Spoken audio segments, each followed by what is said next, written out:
Hello and welcome back. My name is Electra Wood, and this week we are exploring Alcala de Henares and taking a hike to the ruins of an Arab fortress.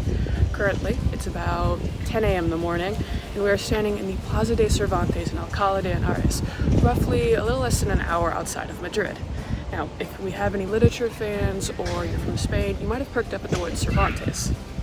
In Spain, the golden boy of literature and culture is Miguel de Cervantes, the writer of Don Quixote.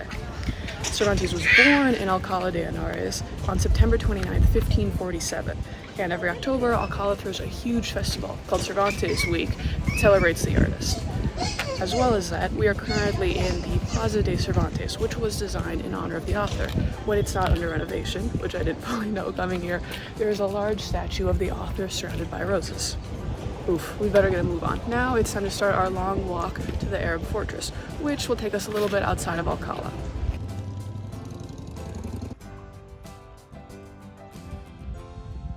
Okay, so we've just left the actual city of Alcala de Henares. Probably took about 30 minutes, and we're now starting the actual walk part. That probably takes about 25-30 minutes max to get from the train station all the way here.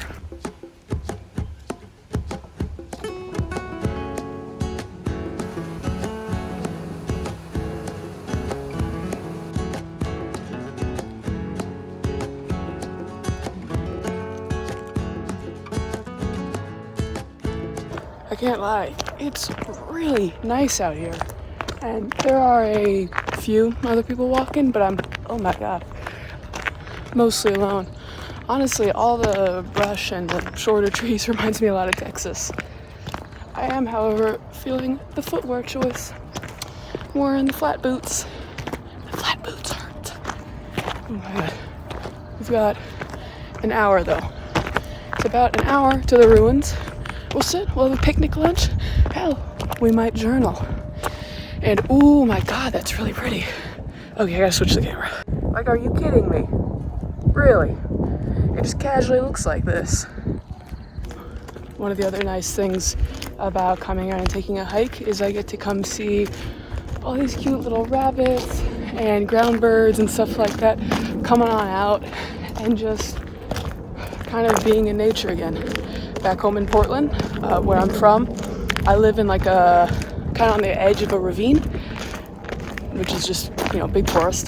So I'm really used to like bunnies and coyotes and stuff like that, being in my yard, getting to see that every day. And Madrid's obviously wonderful, can't complain, but it's a big city. And after about a month and a half, I'm definitely feeling a little disconnected from nature. Touch some grass.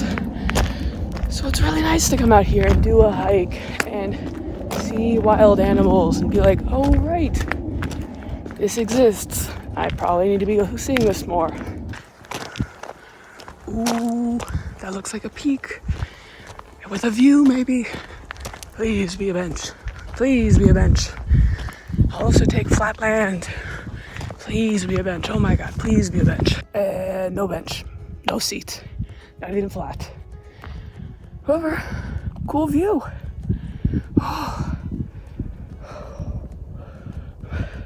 It's really hot. I'm also wearing entirely black.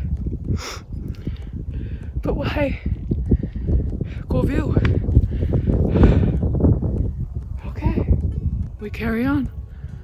Ooh.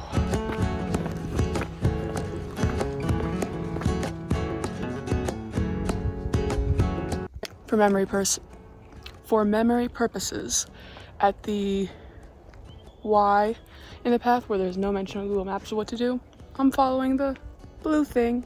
I think it correlates. It might not, but we'll figure that out in about 15 minutes.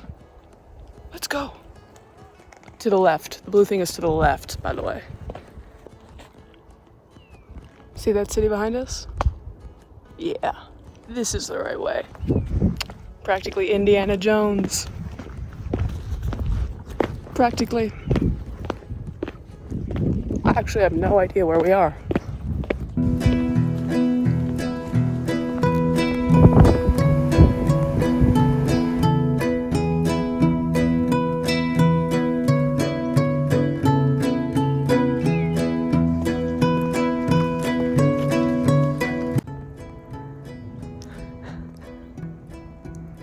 there. We've made it. That's a castle. Yes, that's one of the 8 towers that was originally intended to be part of the fortress. We did it! Yay! I'm so hungry. I ate a full breakfast. I'm hungry again.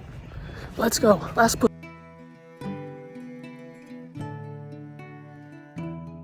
made it, and it is exactly 12:08. Right around when I planned, which means it's time for lunch before we actually go and explore the fortress and the ruins. We've got chicken sandwich, apple,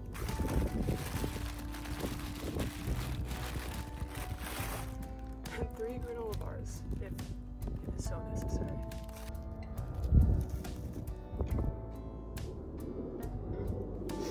Honestly, it's not bad. It's kind of a leftover sandwich. We've got cheap bread, a thick layer of hummus, because I had to use it, lettuce, and then over the weekend I bought a rotisserie chicken from the supermarket near my house because I needed some form of protein for a couple meals. So the remains of that chicken.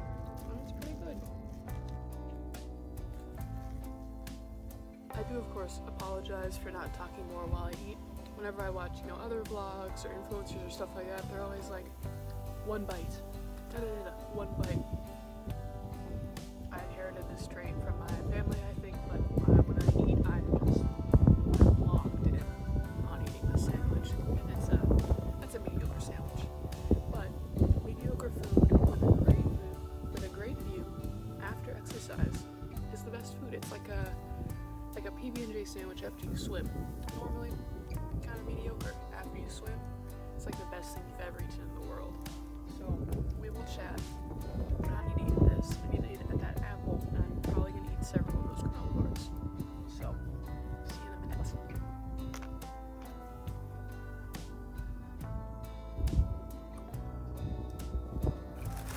And of course we are packing out all our trash. Alright, so it's about 12:30ish. My phone definitely needs to charge, so I think we're gonna do some journaling. Because I need to get real caught up on the past week. So we're gonna journal, y'all are gonna charge, and then we're gonna explore this kind of insane place that we're in.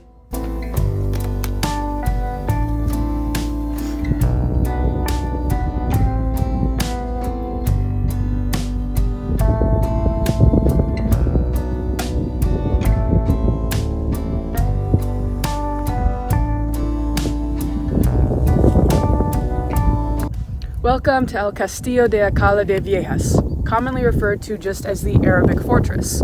This slightly haunted-looking ruin was a Muslim fortress built in the 9th century to defend the Henares river route against the advance of Christian kingdoms.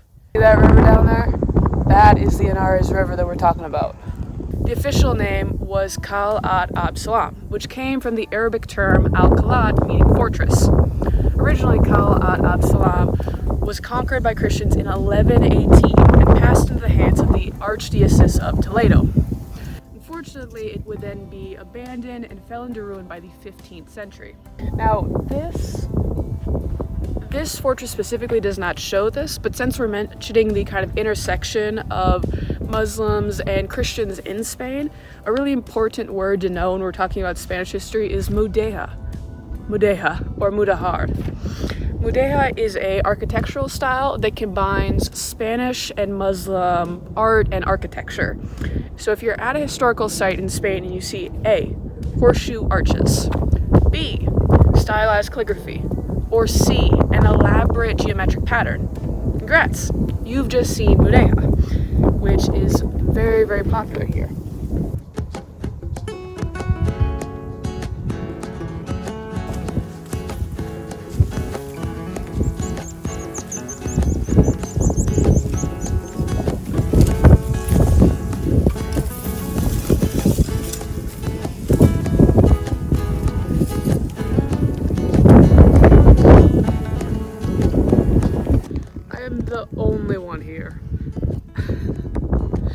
on one hand, it's really cool because it's like, oh, I get to experience this whole cool thing all to myself. I get to film as much as I want. I don't feel awkward because somebody's staring at me.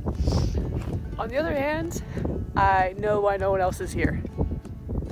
It's gonna rain, it's windy, and it is cold. I am cold.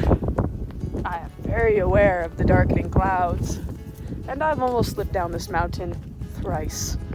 So I say, hey, let's film this final segment because I do want you guys to actually learn something about this really cool place where we are.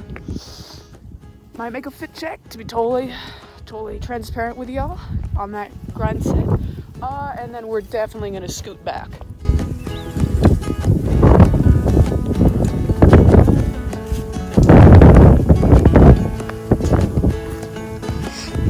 Alright, time to head out.